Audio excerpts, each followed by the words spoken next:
Shri Raju P Nair, CPIM-ന് ഒരു ആശയക്കുഴപ്പവുമില്ല. അവർ അസന്നിഗ്ധമായി പ്രഖ്യാപിച്ചു കഴിഞ്ഞു, ഞങ്ങൾ ഈ ചടങ്ങിൽ പങ്കെടുക്കില്ല. അതിന്റെ കാരണം സീതാറാം യെച്ചൂരി വ്യക്തതയോടെ വിശദീകരിച്ചിട്ടുണ്ട്. കാരണം ഇത് മതപരമായ ഒരു ചടങ്ങാക്കി മാറ്റാൻ ശ്രമിക്കുന്നു, ഒരു സ്റ്റേറ്റ് സ്പോൺസേർഡ് പ്രോഗ്രാമാക്കി മാറ്റുന്നു, മതത്തെ ഒരു രാഷ്ട്രീയ ആയുധമാക്കി മാറ്റുന്നു. ഞങ്ങൾ അതിനോട് സഹകരിക്കില്ല, ഞങ്ങൾ അതിൽ പങ്കെടുക്കില്ല, ഭാഗമാകില്ല, ഇൻവിറ്റേഷൻ കിട്ടിയിട്ടുണ്ടെങ്കിൽ പോലും എന്ന് സീതാറാം യെച്ചൂരി ക്ലാരിറ്റിയിൽ പറഞ്ഞിട്ടുണ്ട്. കോൺഗ്രസിന് ഇതുവരെ നിലപാട് പ്രഖ്യാപിക്കാൻ കഴിഞ്ഞിട്ടില്ല. എന്താണ് നിങ്ങൾക്ക് മുന്നിലുള്ള തടസ്സം? എന്താണ് നിങ്ങളെ ബുദ്ധിമുട്ടിക്കുന്നത്? എന്താണ് നിങ്ങളുടെ ആശയക്കുഴപ്പം? ഒരു ആശയക്കുഴപ്പമില്ല. കോൺഗ്രസ് തീർച്ചയായിട്ടും ഒരു ജനാധിപത്യ പാർട്ടിയാണ്. ആ ജനാധിപത്യ പാർട്ടിയിൽ ഈശ്വരവിശ്വാസികൾ ഉൾപ്പെടെയുള്ള പലതരത്തിലുള്ള അഭിപ്രായങ്ങളുള്ള ഒരു പാർട്ടിയാണ്. അപ്പോൾ ആ പാർട്ടി ഒരുമിച്ച് ചേർന്നിരുന്ന് ആലോചിച്ച് ജനുവരി 22-ാം തീയതിയാണ് അതിനു മുമ്പായിട്ട് എന്താണ് തീരുമാനം എന്നുള്ളത് പ്രഖ്യാപിക്കും. അതിനകത്ത് യാതൊരു സംശയവുമില്ല. ഞങ്ങൾ ഇപ്പോൾ ജനുവരി 22-ാം തീയതിക്ക് പോകേണ്ട കാര്യത്തിന് ഇപ്പോൾ എടുത്ത് ചാടി പറയേണ്ട കാര്യമില്ലല്ലോ. അതിനകത്ത് എന്തായാലും അത് സമയം ഉള്ള സമയത്ത് അത് ആലോചിച്ച് കോൺഗ്രസ് അതിനകത്ത് പ്രഖ്യാപിക്കാൻ സംശയമൊന്നുമില്ല. എന്തായാലും ഒരു കാര്യത്തിലൊരു സംശയവും വേണ്ട. BJP ഇതിനെ രാഷ്ട്രീയമായിട്ട് ഉപയോഗിക്കാൻ ശ്രമിക്കുന്നുള്ള കാര്യത്തിൽ ആർക്കും യാതൊരു തർക്കവുമില്ല. അത് ഒരു പരിധിവരെ അവർ ഈ കഴിഞ്ഞ കാലങ്ങളിലെല്ലാം ജനങ്ങളെ വിഭജിക്കാൻ വേണ്ടി ഉപയോഗിച്ചിരുന്ന തന്ത്രം തന്നെയാണ്. ഇവിടെ ഗാന്ധിജിയുടെ പേരൊക്കെ ചേർത്ത് ശ്രീ ശിവശങ്കരൻ പറയുകയുണ്ടായി. ഗാന്ധിജി അദ്ദേഹത്തിൻ്റെ മനസ്സിലുള്ള രാമനെ കുറിച്ച് പറഞ്ഞിട്ടുണ്ട്. ആ രാമൻ നീതിബോധത്തിൻ്റെ പേരായിരുന്നു അദ്ദേഹത്തിന് രാമൻ. അതല്ലാതെ അദ്ദേഹം ഈശ്വരൻ എന്നു മാത്രമുള്ള സങ്കല്പത്തിലല്ല. അദ്ദേഹത്തിൻ്റെ മനസ്സിനകത്തെ നീതിബോധത്തിൻ്റെ പേരാണ് അദ്ദേഹം രാമനായിട്ട് കണ്ടിരുന്നത്. ആ നീതിയാണ് ഈ രാജ്യത്ത് കൊണ്ടുവരണം എന്നുള്ളത് അദ്ദേഹം ആഗ്രഹിച്ചിരുന്നത്. ജനുവരി 22-ാം തീയതി രാമക്ഷേത്രം നിർമ്മാണം പൂർത്തീകരിച്ച് ഉദ്ഘാടനം ചെയ്യുമ്പോൾ അതിന് കുറച്ച് കിലോമീറ്ററുകൾ അപ്പുറത്ത് ഒരു സമൂഹത്തിൻ്റെ മുഴുവൻ അഭിമാനത്തെ ചോദ്യം ചെയ്ത് അവരുടെ വിശ്വാസങ്ങളെ തകർത്ത് അവരെ മുറിവേൽപ്പിച്ചുകൊണ്ട് ഒരു അയോധ്യയിലെ പള്ളിക്ക് വേണ്ടി ഒരു ദാനം കൊടുത്ത ഭൂമിയിൽ ഇപ്പോഴും അവർക്ക് അവരുടെ പള്ളി പണിതുയർത്താൻ കഴിഞ്ഞിട്ടില്ല എന്നുള്ളത് കൂടിയുണ്ട്. അപ്പം നീതി എന്ന് പറയുന്നത് അതായിരുന്നു. കോൺഗ്രസ് ഈ വിഷയത്തിൽ ആഗ്രഹിച്ചിരുന്ന നീതി രണ്ട് സമുദായങ്ങളും ഒരുമിച്ച് ചേർന്ന് നിന്നുകൊണ്ട് അലഹാബാദ് ഹൈക്കോടതിയുടെ വിധിയെ സ്പിരിറ്റിനെ ഉൾക്കൊണ്ടുകൊണ്ടുള്ള ഒരു തീർപ്പായിരുന്നു കോൺഗ്രസ് ആഗ്രഹിച്ചിരുന്ന നീതി. ഒരുപക്ഷെ ഈ രാജ്യം ആഗ്രഹിച്ചിരുന്ന നീതി അതുതന്നെയായിരുന്നു. പക്ഷേ BJP-യുടെ സമ്മർദ്ദവും BJP രാഷ്ട്രീയമായിട്ടുള്ള ഉപയോഗിച്ചതിൻ്റെ ഫലമായിട്ട് ആ നീതിബോധത്തിൽ നിൽക്കുന്ന രാമന് പകരം അമ്പ് കുലച്ചു നിൽക്കുന്ന മനുഷ്യരെ ഇല്ലാതെയാക്കാൻ ശ്രമിക്കുന്ന രാമൻ്റെ ചിത്രമാക്കി അതിനെ മാറ്റുകയും അത് ഒരു അപരമത വിദ്വേഷത്തിലെത്തുകയും ആ അപരമത വിദ്വേഷത്തിലൂടെ മറ്റൊരു സമുദായത്തിൻ്റെ അസ്തിത്വത്തെ തന്നെ ഇല്ലാതെയാക്കാൻ ശ്രമിക്കുന്ന രാഷ്ട്രീയമാണ് നമ്മൾ കണ്ടത്. അതിനകത്ത് യാതൊരു സംശയവുമില്ല. പക്ഷേ ഈ രാജ്യത്തെ 140 കോടി ജനങ്ങളെ സംബന്ധിച്ചിടത്തോളം BJP അല്ല, രാമൻ എന്ന് പറയുന്നത് അവരുടെ വിശ്വാസം കൂടിയാണ്. അതിനകത്ത് വിശ്വസിക്കാത്ത ആൾക്കാരുണ്ട്. കോൺഗ്രസ് പാർട്ടിക്കകത്ത് ഈശ്വര വിശ്വാസമില്ലാത്തവരുണ്ട്, വ്യത്യസ്ത സമീപനമുള്ളവരുണ്ട്. എല്ലാം നിലനിൽക്കുമ്പോൾ തന്നെ രാമൻ എന്ന് പറയുന്നതും അയോധ്യയിലെ രാമജന്മഭൂമി എന്ന് പറയുന്നതും ഹിന്ദുക്കളെ സംബന്ധിച്ച് ഒരു ആരാധനാലയമാണ്, ഒരു വലിയ വികാരമാണ്. അപ്പോൾ അതിനെ നമുക്ക് BJP-യുടെ ഈ പറയുന്ന വിഭജന രാഷ്ട്രീയത്തിന് വേണ്ടി ഉപയോഗിച്ചു എന്നുള്ളത് കൊണ്ട് ആ വിശ്വാസത്തെ തള്ളിപ്പറയുന്ന നിലപാട് കോൺഗ്രസിന് എടുക്കാനും കഴിയില്ല. ഞാൻ നേരത്തെ സൂചിപ്പിച്ച പോലെ സുപ്രീം കോടതിയുടെ വിധി വന്നപ്പോൾ പോലും കോൺഗ്രസ് പറഞ്ഞത് ഞങ്ങൾക്ക് അതിനോട് പൂർണ്ണമായി യോജിക്കാൻ കഴിയില്ല, പക്ഷെ ഞങ്ങൾ വിധിയെ മാനിക്കുന്നു എന്നുള്ളതാണ്. സുപ്രീം കോടതിയുടെ വിധിയാണ്. ഇവിടെ ശ്രീ ശിവശങ്കരൻ താങ്കൾ ആ പോയിന്റിലേക്ക് വന്നുവെന്ന് ഞാൻ കരുതുന്നു. ഇപ്പൊ നമ്മൾ ചരിത്രത്തിൽ ഇപ്പൊ ഈ രാജ്യത്തിന്റെ ചരിത്രം നോക്കിക്കഴിഞ്ഞാൽ രാമക്ഷേത്രം അവിടെ അതിന്റെ നിർമ്മാണം പൂർത്തിയാകുമ്പോൾ കോൺഗ്രസ്സുകാർ സത്യത്തിൽ സന്തോഷിക്കേണ്ടതാണ്. കാരണം നരസിംഹറാവുവിന്റെ കൂടി ആഗ്രഹ പൂർത്തീകരണമാണ് ഈ രാമക്ഷേത്രം എന്ന് പറയേണ്ടി വരും.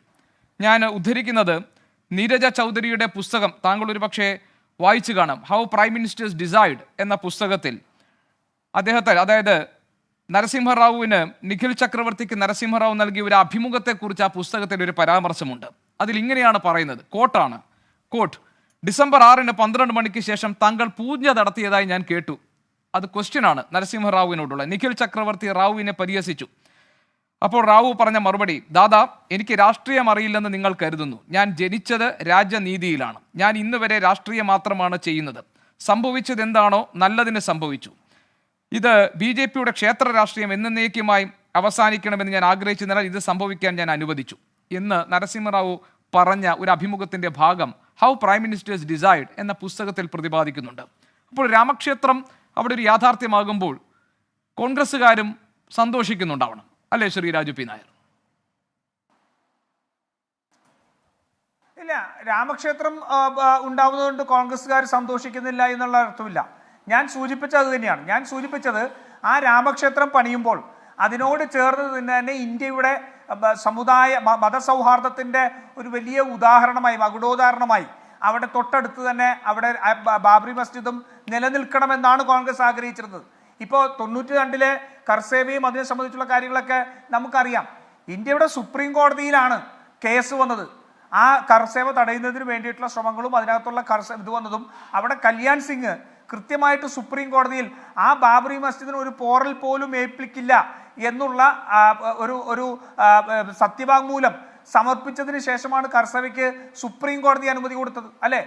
അപ്പൊ സുപ്രീം കോടതി അനുമതി കൊടുത്ത ഒന്ന് അവിടെ ഉത്തർപ്രദേശിന്റെ ഗവൺമെന്റ് കൊടുത്ത സത്യവാങ്മൂലം നിലനിൽക്കുമ്പോൾ അവിടെ നടന്നത് ഒരു വഞ്ചനയാണെന്നുള്ളത് എല്ലാവർക്കും അറിയാം. അതിനെ ഏതെങ്കിലുമൊക്കെ ഒരു ഡൈവേർജ് ടാക്ടിക്സിലൂടെ എന്തെങ്കിലുമൊക്കെ പറഞ്ഞ് മാറ്റുന്നത് ശരിയല്ല.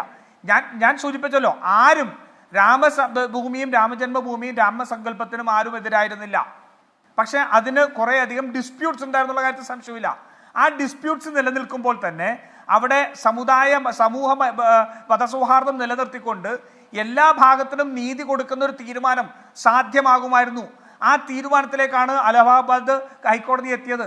പക്ഷേ എന്താ സംഭവിച്ചത്? സുപ്രീം കോടതി വന്നപ്പോഴത്തേക്ക് അതിന് BJP അതിന്റെ രാഷ്ട്രീയ സ്വാധീനം ഉപയോഗിച്ചു. അത് എങ്ങനെയൊക്കെ ഉണ്ടായി എന്നുള്ളതൊക്കെ നമുക്ക് വ്യക്തമായിട്ട് അറിയാം. ഞാനൊരു ഡയറക്റ്റ് ക്വസ്റ്റ്യൻ, മല്ലികാർജുൻ ഖാർഗെയെ, സോണിയാഗാന്ധിയെ, ലോക്സഭയിലെ നിങ്ങളുടെ നേതാവ് അധിർ രഞ്ജൻ ചൗധരിയെ ഒക്കെ ക്ഷണിച്ചിട്ടുണ്ട് ഈ ചടങ്ങിലേക്ക്. അപ്പോൾ താങ്കൾ പറഞ്ഞത് വിശ്വാസികൾ കൂടി ഉൾപ്പെടുന്ന ഒരു ജനാധിപത്യ സംവിധാനമാണ് കോൺഗ്രസ് എന്ന്. ഹിന്ദുത്വ രാഷ്ട്രീയത്തിന്റെ ആയുധമാക്കാനാണ് രാമക്ഷേത്രത്തിലെ ഈ പ്രതിഷ്ഠാ ദിനത്തെ BJP ഉപയോഗിക്കുന്നതെന്ന് കോൺഗ്രസിന് ആക്ഷേപമുണ്ടെങ്കിൽ എന്തിന് നിങ്ങൾ അവിടെ ചെന്ന് അതിനാക്കം കൂട്ടണം? BJPക്ക് ഇപ്പോൾ ഏതാണ്ട് 37.7% വോട്ടാണ് 2019 അവരുടെ വോട്ട് ഷെയർ കിട്ടിയിരിക്കുന്നത്. ആ വോട്ടിൽ കണ്ണും നട്ട് ആണോ കോൺഗ്രസിന് ഇത് ചെയ്യാൻ പോകുന്നത്? മധ്യപ്രദേശിൽ കമൽനാഥ് ചെയ്തപ്പോൾ സംഭവിച്ചത് എന്താണെന്ന് കോൺഗ്രസിന് അറിയാമല്ലോ. അപ്പോൾ പിന്നെ എന്തിനാണ് നിങ്ങൾക്ക് ഈ കാര്യത്തിൽ ഒരു ആശയക്കുഴപ്പം? ഗോപികൃഷ്ണൻ, കോൺഗ്രസ് ഈ സോണിയാഗാന്ധിക്കും അധിർ രഞ്ജൻ ചൗധരിക്കും അതുപോലെ തന്നെ മല്ലികാർജുൻ ഖാർഗെക്കുമുള്ള ഇൻവിറ്റേഷനെ എന്ത് തീരുമാനം എടുക്കുന്നു എന്നുള്ളത് കോൺഗ്രസിന്റെ തീരുമാനം പ്രഖ്യാപിക്കുമ്പോൾ അതിനെക്കുറിച്ച് നമുക്ക് ചർച്ച ചെയ്യാം. പക്ഷെ അതിനേക്കാൾ വലിയ അപകടം ഗോപികൃഷ്ണന്റെ വാക്കുകളിലുണ്ട്. അത് ഗോപികൃഷ്ണൻ ഇപ്പോൾ ഉള്ള ഒരു നറേറ്റീവിൽ, പ്രത്യേകിച്ച് കേരളത്തിൽ നിന്നുള്ള നറേറ്റീവിൽ പറയാൻ ശ്രമിക്കുന്നതാണ്. അത് പക്ഷേ ഒരു പരിധിയല്ല, അത് ഫലത്തിൽ ചെയ്യുന്നത് എന്താണെന്ന് വെച്ചാൽ BJPക്ക് ആളെ കൂട്ടി കൊടുക്കുകയാണ്. ഹിന്ദുവും ഹിന്ദുത്വയും രണ്ടാണെന്നും ഹിന്ദുവും ഹിന്ദുത്വയും തമ്മിൽ കടലും കടലാടി പോലെ വ്യത്യാസമുണ്ടെന്നും ബഹുമാന്യായ രാഹുൽ ഗാന്ധി തന്നെ കഴിഞ്ഞ കുറച്ച് നാളുകൾക്ക് മുമ്പ് അദ്ദേഹം പറഞ്ഞത്, ഞാൻ പുരാണം മുഴുവൻ വായിച്ചിട്ടുണ്ട്, ഞാൻ ഭഗവത്ഗീത വായിച്ചിട്ടുണ്ട്, ഞാൻ രാമായണം വായിച്ചിട്ടുണ്ട്, പക്ഷെ ഞാൻ ഒരിടത്തും മറ്റൊരുവനെ എന്താ പറയുക ദ്രോഹിക്കണമെന്നും മറ്റൊരുവനെ വെറുക്കണമെന്നും ഹിന്ദുവിൻ്റെ ഒരു പുരാണത്തിലും പറഞ്ഞിട്ടില്ല എന്ന് പറഞ്ഞ രാഹുൽ ഗാന്ധിയുടെ വാക്കുകൾ അവിടെ ഇപ്പോൾ ഉണ്ട്. അപ്പൊ ഹിന്ദു എന്താണോ, ഹിന്ദു ആയിരുന്നുവെങ്കിൽ ആ ഹിന്ദു, ഞാൻ അതാണ് നേരത്തെ സൂചിപ്പിച്ചത്, ഹിന്ദു ആയിരുന്നെങ്കിൽ അവിടെ ആ അമ്പലത്തിനോടൊപ്പം ചേർന്ന് ഒരു മസ്ജിദ് കൂടി ഉയരുമായിരുന്നു. അത് ഹിന്ദുത്വയായതുകൊണ്ടാണ് അവിടെ മസ്ജിദ് ഉയരാതെ അവരെ കിലോമീറ്ററുകൾക്കപ്പുറത്തേക്ക് അവരെ മാറ്റുന്നതും ആ സമുദായത്തെ വേദനിപ്പിച്ച് പറഞ്ഞയച്ചതും. ഇതിന്റെ വ്യത്യാസം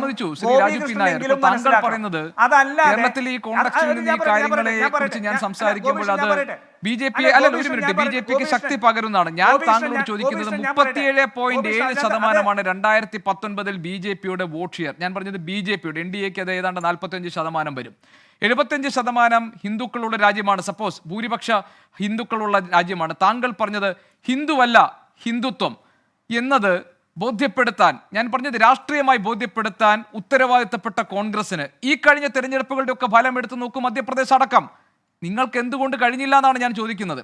അങ്ങനെയുള്ള സാഹചര്യത്തിൽ BJPക്കൊപ്പം നിൽക്കുന്ന ഈ ഹിന്ദുത്വ രാഷ്ട്രീയത്തെ പിന്തുടരുന്ന, അവരെ പിന്തുണയ്ക്കുന്നവരെ തിരിച്ചു പിടിക്കാനാണോ നിങ്ങൾ നോക്കേണ്ടത്? അതാണോ നിങ്ങളുടെ രാഷ്ട്രീയ ബുദ്ധി?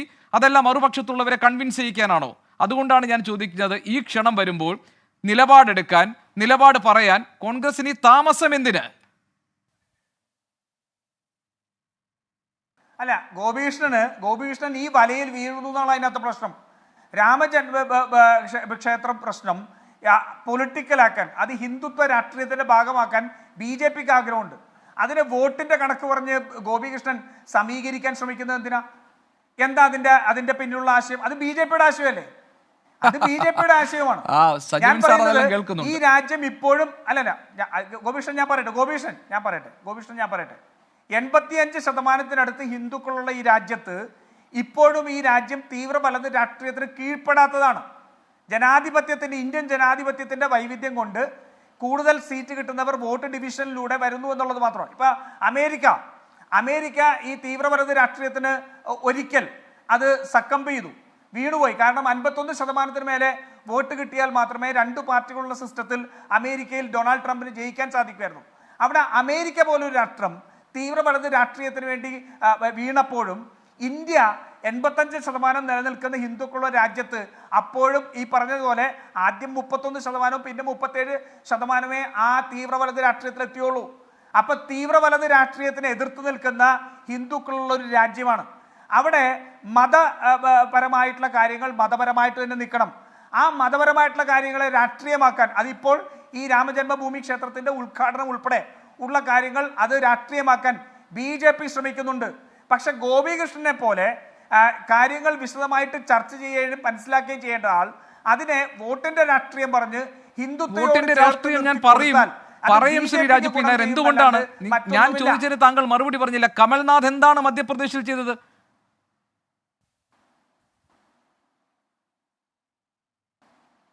അല്ല ഞാൻ ചോദിക്കുന്നത് ഇതാണ്. അമ്പലത്തിൽ പോകുന്ന ഹിന്ദുക്കൾ എല്ലാവരും ഹിന്ദുത്വവാദികളാണെങ്കിൽ CPM അകത്ത് പോകുന്ന ഹിന്ദുക്കൾ ഹിന്ദുത്വവാദികളാണോ? CPM-നകത്തും എന്താ നമ്മുടെ പ്രശ്നം? താങ്കൾ തന്നെ പറയുന്നു രാമക്ഷേത്ര നിർമ്മാണവും അതുമായി ബന്ധപ്പെട്ട് ഉയർന്നു വരുന്ന സംഭവങ്ങളെയും BJP രാഷ്ട്രീയ ലാഭത്തിനു വേണ്ടി ഉപയോഗിക്കുന്നു. ഇതല്ലേ പൊളിറ്റിക്കലി താങ്കളുടെ ആർഗ്യുമെന്റ്? താങ്കളുടെ രാഷ്ട്രീയമായ വാദം അതല്ലേ? അതിന് നമ്മൾ കൂട്ടുനിൽക്കരുതെന്നല്ലേ? അങ്ങനെ ഒരു നിലപാട് താങ്കൾക്കും താങ്കൾ വിശ്വാസം അർപ്പിക്കുന്ന പ്രസ്ഥാനത്തിനും ആ ഒരു ഉത്തരവാദിത്വം ഈ രാജ്യത്തോടുണ്ടെങ്കിൽ എന്തുകൊണ്ടാണ് ഈ വിഷയത്തിൽ നിലപാട് പറയാൻ ഇത്ര താമസം എന്നതാണ് എന്റെ ചോദ്യം. ഒരു ചരിത്രത്തിൽ ഒരു ആക്ഷേപം നരസിംഹറാവുവിന്റെ മുകളിൽ കിടക്കുന്നുണ്ട്, അത് താങ്കൾ മറക്കരുത്. പിന്നെ RSS നേതാക്കളുമായി ബന്ധം പുലർത്തിയെന്ന ആക്ഷേപം രാജീവ് ഗാന്ധിക്കുണ്ട്, അതും താങ്കൾ മറക്കരുത്. അപ്പോൾ ചരിത്രത്തിലുള്ള വസ്തുതകളെ മുൻനിർത്തിയാണ് ഞാൻ ഈ കാര്യങ്ങൾ ചോദിക്കുന്നത്. ഗോപികൃഷ്ണൻ ആ തീരുമാനത്തിലേക്ക് എത്തിയിട്ടില്ലല്ലോ. ആ തീരുമാനം എത്തുന്നതിന് മുമ്പ്, പാലം കടക്കുന്നതിന് മുമ്പ് ഗോപികൃഷ്ണൻ എന്തിനാ മുണ്ടുയർത്തിപ്പിടിക്കുന്നത്? അവിടെ പാലം കിടക്കട്ടെ. ആ പാലം, ഞാൻ ഇതിനകത്ത് ആശയപരമായ കാര്യമാണ് ഞാൻ പറയുന്നത്. ഹിന്ദുവും ഹിന്ദുത്വ രാഷ്ട്രീയവും രണ്ടാണെന്ന് സ്ഥാപിക്കാൻ ശ്രമിക്കുന്നിടത്ത് അമ്പലത്തിൽ പോകുന്നവരും എല്ലാവരും അത് ഹിന്ദുത്വവാദികളാണെന്നുള്ളൊരു നറേറ്റീവ് ഉണ്ടാക്കാൻ BJP ശ്രമിക്കുമ്പോൾ അതിന് കുട പിടിച്ചു കൊടുക്കേണ്ട പണി നമുക്കുണ്ടോ? അങ്ങനെയാണെങ്കിൽ CPM-നകത്തുള്ള പ്രാർത്ഥിക്കുന്ന മുസ്ലിങ്ങളും ക്രിസ്ത്യാനികളും എല്ലാം ഇസ്ലാമിസ്റ്റുകളാണെന്ന് പറയാൻ സാധിക്കുമോ? അങ്ങനെ ഒരു ഞാനൊരു ഡിബേറ്റ് കണ്ടക്ട് ചെയ്യാം, ഞാനൊരു സംവാദത്തെ നയിക്കുകയാണ്. എന്നെ സംബന്ധിച്ച് ഈ ചർച്ചയിൽ പങ്കെടുക്കാൻ വരുന്നവർ നിങ്ങളുടെ ആശയങ്ങൾ വെച്ചാണ് ഈ ചർച്ചയെ സമീപിക്കേണ്ടത്. ഞാൻ അവിടെയാണ് ചോദിക്കുന്നത്, താങ്കൾ റെപ്രസെന്റ് ചെയ്യുന്നത് ഈ രാജ്യത്തെ ഏറ്റവും പഴക്കം ചെന്ന ഒരു രാഷ്ട്രീയ പാർട്ടിയാണ്. ഇന്ത്യയുടെ രൂപീകരണം തൊട്ട് അതിൻ്റെ എല്ലാ സങ്കീർണതകളിലൂടെയും കടന്നുപോയി പരുവപ്പെട്ട് പാകത വന്ന് ടെസ്റ്റഡ് ആൻഡ് പ്രൂവ്ഡ് ആയിട്ടുള്ള ഒരു രാഷ്ട്രീയ പാർട്ടിയാണ് താങ്കൾ പ്രതിനിധീകരിക്കുന്നത്. അവിടെ ആ പാർട്ടിയെ പ്രതിനിധീകരിക്കുന്ന ആളെന്ന നിലയിലാണ് താങ്കൾക്ക് ഈ വിഷയത്തിൽ വ്യക്തത വേണ്ടത്. അപ്പോൾ അതാണ് ഞാൻ എൻ്റെ ക്വസ്റ്റ്യൻസ് റിപ്പീറ്റ് ചെയ്യുന്നത്. ഞാൻ ഒരൊറ്റ നിമിഷം ഞാൻ വരാം. തന്നെയാണ് ഞാൻ പറയുന്നത്.